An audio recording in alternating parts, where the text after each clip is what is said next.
May kaso ba kayo sa drugs at gusto nyong makalaya? Mag-avail po kayo ng probation.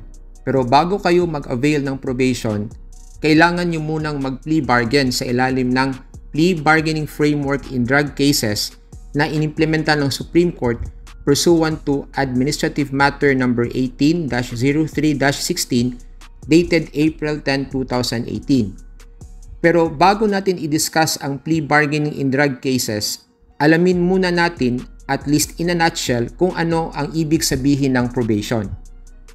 Under Section 3A of PD 968 as amended, probation is a disposition under which a defendant, after conviction and sentence, is released subject to conditions imposed by the court and to the supervision of a probation officer.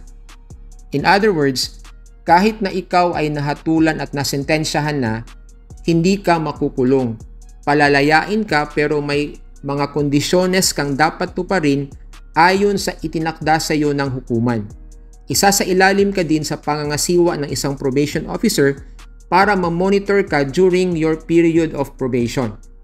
Pag hindi mo tinupad ang mga kondisyones na itinakda sa iyo ng hukuman, aarestuhin ka at ikukulong ka to serve the sentence imposed on you by the court.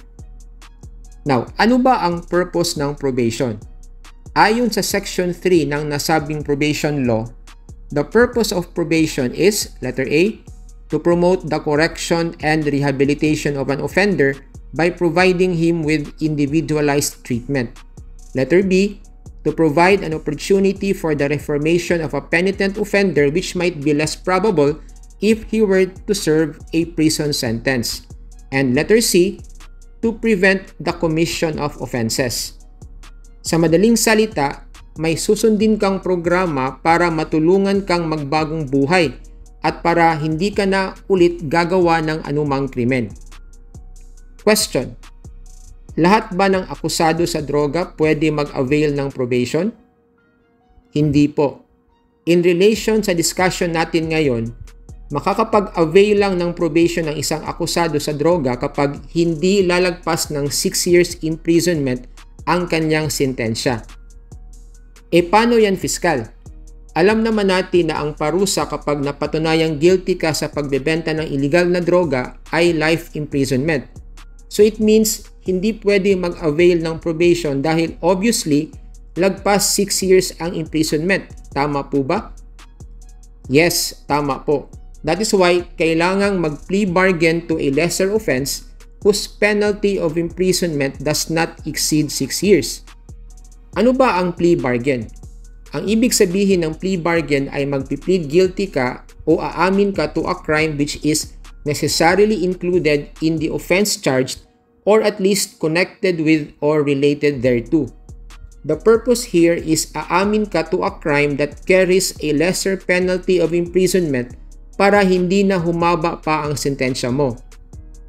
For example, if you are charged with murder which has an imposable penalty of reclusion perpetua or at most 40 years imprisonment, you can plead guilty to homicide that only has an imposable penalty of reclusion temporal which is equivalent to at most 20 years imprisonment. But in relation to our discussion on the crime of sale or possession of illegal drugs, ang goal mo is mag-plead guilty to a lesser offense na ang penalty hindi lalagpas ng 6 years imprisonment.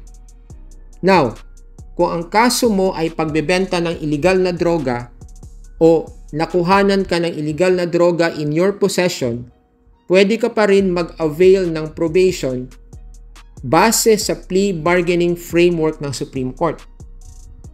Now, under the said framework, ito po ang nakasulat. Number 1, kung ang kasong kinakaharap mo ay illegal possession of shabu at ang quantity na nakuha sa iyo ay 0.01 gram up to 4.99 grams, dito maaari kang makulong ng hanggang 20 years at pagbabayarin ka ng multa na pwedeng umabot sa 400,000 pesos. So anong gagawin mo? Here, pwede kang mag-plea bargain o umamin sa kasong illegal possession of drug paraphernalia under Section 12 of RA 9165 dahil ang parusa lang nito ay at most 4 years imprisonment at multa na hanggang 50,000 pesos.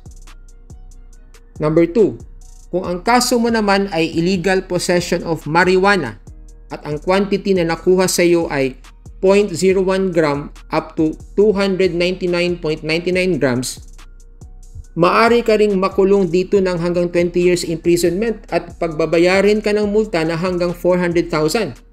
So para makapag-avail ka ng probation, kailangang mag-plea bargain ka o umamin ka sa kasong illegal possession of drug paraphernalia dahil, like what I said earlier, ang parusa lang nito ay at most 4 years imprisonment at multa na hanggang 50,000 pesos.